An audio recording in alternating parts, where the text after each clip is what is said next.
तो अभी आपके सेकंड क्वेश्चन में यहाँ पे क्या दे रखा है, ध्यान से देखो कि P दे रखा है पॉइंट इस कर्व पे y equal to x square जो कि पैराबोला होगा, और इसका स्लोप हमें 4 दे रखा है। वैसे ही Q पॉइंट दे रखा है सर्कल पे, और वो भी कहाँ पे दे रखा है, फर्स्ट क्वाड्रेंट के अंदर, और स्लोप हमें दिया गया है -1। ऐसे ही हमें R पॉइंट के बारे में बोला गया है, और R पॉइंट क्या दे रखा है, x square plus 4y square equals to 8, जो कि हमारा एक इलिप्स है, और इस इलिप्स में भी ये पॉइंट जो है वो फर्स्ट क्वाड्रेंट में है, और उसकी स्लोप दे रखा है हमें -1/2। अब ध्यान से देखना है कि हम स्लोप को कैसे लिख सकते हैं, dy बाई डी एक्स। तो यहाँ पे dy बाई डी एक्स क्या हो जाएगा, 2x, जो कि हमें क्या दे रखा है 4। तो x हमारे पास में क्या आ चुका है 2, x हमारे पास में 2 है, तो y कितना हो गया 4। तो हमारे पास में p पॉइंट आ गया है 2,4।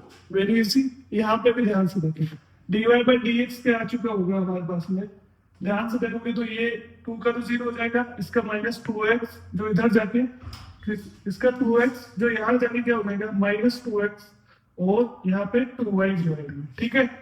तो और ये हमें दे रखा है -1, तो हमारा यहाँ से आ रहा है x इक्वल टू y, ठीक है। तो हम ये इसमें रखते हैं तो हमें क्या मिलेगा, x square plus x square equals to 2, तो 2x स्क्वायर कितना हो गया 2, तो एक्स स्क्वायर इक्वल्स टू 1, तो x हमारा 1 होगा, क्योंकि हमें क्वाड्रेंट क्या दे रखा है, फर्स्ट क्वाड्रेंट, ठीक है। तो यहाँ पे x 1 है, तो y क्या हो गया हमारा 1, तो हमारा जो Q पॉइंट है वो क्या हो गया 1,1। यहाँ तक कोई प्रॉब्लम नहीं है। नेक्स्ट देखिए, यहाँ पे हमें स्लोप दे रखा है -1/2, dy बाई डी एक्स वापस करेंगे, तो dy बाई डी एक्स हमारे पास में क्या आएगा, 8 का 0, 2x उधर जाएगा तो -2x, इसका कितना हो जाएगा 8y, ठीक है, जो कि हमें क्या दे रखा है -1/2, माइनस से माइनस कैंसर, ठीक है। x इक्वल टू कितना हो जाएगा, ध्यान से देखोगे तो 2y, x क्या हो जाएगा आपका 2y, ठीक है। x आपको यहाँ पे क्या मिल चुका है 2y, पुट कर दीजिए यहाँ पे, तो आपको क्या हो जाएगा 4y square plus 4y square equals to 8, मतलब y स्क्वायर कितना आ चुका है 1, तो y हमारा 1 होगा, क्योंकि फर्स्ट क्वाड्रेंट की बात होगी, तो y 1 मिल चुका है, तो हमारा x क्या हो जाएगा 2। तो यहाँ पे r जो पॉइंट है आपका क्या हो गया 2,1, ठीक है। r आ चुका है, q आ चुका है, p आ चुका है, तो ट्राइंगल p q r, क्योंकि आपको क्या दे रखा है कि सर्कल के अंदर, एक सर्कल में की बात करनी है जिनमें के पॉइंट p q और r तीनों हो, तो एक ट्राइंगल का शेप बना लेंगे।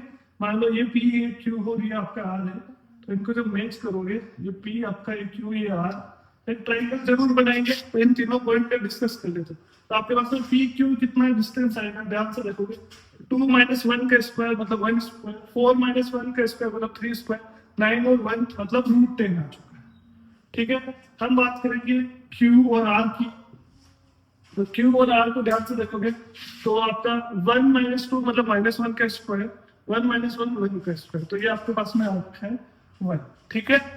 नेक्स्ट बात करते हैं पी आर की, तो पी आर आपका क्या होगा 2 - 2 0 का स्क्वायर, 4 - 1 3 का स्क्वायर मतलब 3 आ जाएगा। तो आपके पास में ध्यान से देखोगे तो ये किसके पॉइंट हो गए, एक ही राइट एंगल ट्राइंगल के बारे में, राइट एंगल ट्राइंगल की डिस्कशन हो गया, क्योंकि आप 1 स्क्वायर प्लस 3 स्क्वायर का रूट निकालोगे तो किसके राइट एंगल ट्राइंगल का, आपके राइट एंगल ट्राइंगल को डिनोट कर रहे हैं, P P Q Q R और पी आर, ये किसको डिनोट कर रहे हैं, राइट एंगल ट्राइंगल को।